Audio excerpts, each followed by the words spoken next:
this country. Being so poor is not funny.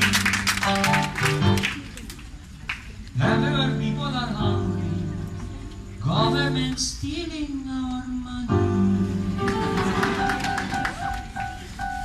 They have no chance if they stay here. They have to work somewhere else here. They have to have lots of greenbacks to support their kamag-anak.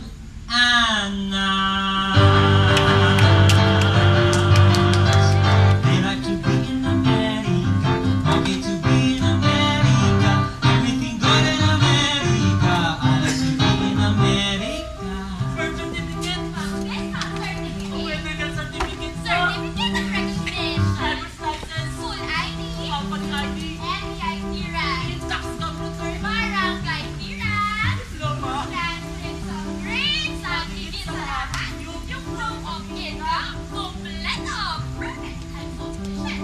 Bahala na. Basta, makakapunta rin ako sa Amerika. Kailangan maaga sa DNA para makauna sa pila. Bukas na ako maniligo. Imikan ko sa Amerika.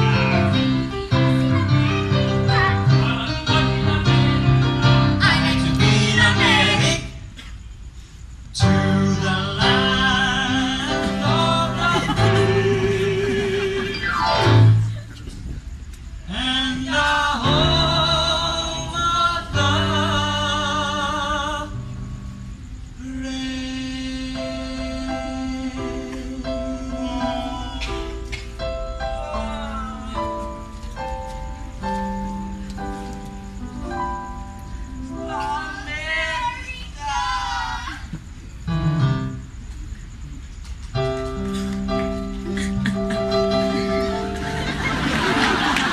Isang umaga, dalawang kwento ng mga pangarap ang matutunghayan. Manood at tutukan, baka magkatotoo.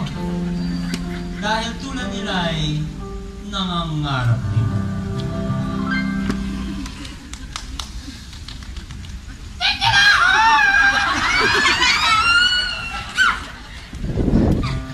Ang babae kapag dakay pumamanga kahit medyo pupungas-pungas pa. Siya ay nagmumog, naghilamos, kumain, nagsipilyo, naligo, nagbihes, at Okay, I'm ready. Now we have to go. Gotta hurry. dahil nakaalis na itong si babae, balikan naman natin yun. Natutulog pang si lalaki.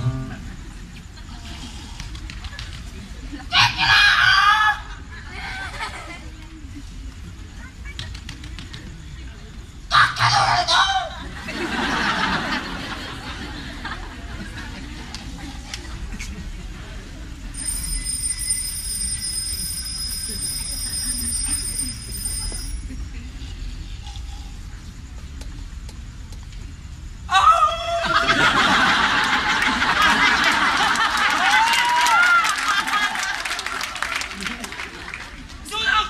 Sunog! Ayun, sunog! Sunog! Ha? Taba? Sinuwas na ba? Nako! Lagot! Baka din ako mabot! Agad na kumilos itong si lalaki. Siya ay naghilamos, nagsipilyo, at nagkape. At saka nagbihis, nagsuklay, at siya lumabas ng bahay. Teka, bago natin ituloy ang kwento, sino nga ba ang dalawang ito? Dina Ascenso is a new teacher at ang mababang paaralan ng Norzagaray, Bulacan, where she teaches English to students from grades 1 to 6. She hopes of working abroad where she can earn big bucks and improve her craft. The future of our country lies in our hands. We must act now to uplift our nation's dire situation.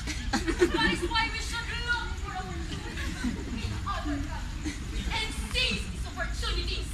For there in the land of milk and honey.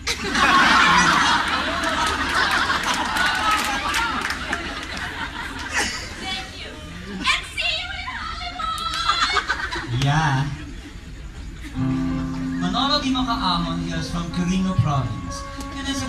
science degree from Colegio de la Vista. He is currently staying with his relatives in Quezon City while job hunting. He hopes to work abroad to support his parents and 7 siblings. Yeah, thanks. You can call me Manol for short for. Manol. Ngayon, kilala natin ang ating mga bida. Tingnan natin kung saan sila pupunta. At aba! Hayun! Silang dalawa sabay umakyat sa MRT.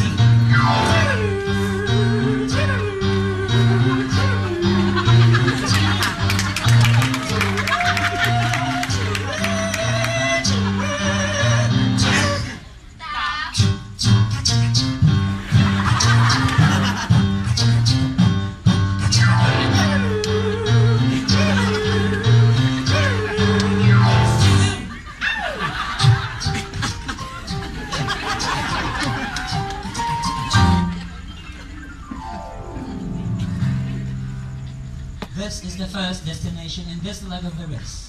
Teams must now ride the MRT or the Metro Rail Transit to Taft Avenue Station where they will get their next crew. Bagaman siksikan, ang dalawa ay nakapasok pa rin. At isang malajangal adventure is about to begin. Limang taong nagtutulakan sa MRT. Parang sa Pinas nagsisiksikan, sari-saring amoy nagkaamuyan. Itong si Dinang nakatayo ay nakakita ng upuan. May isang mamang mabilis sumingit at siya'y inagawan. Upuan ay inagawan. Itong si Manolo na hindi naligo, madaling naman ng upuan. Dahil sa baho ang lahat ng tao siya'y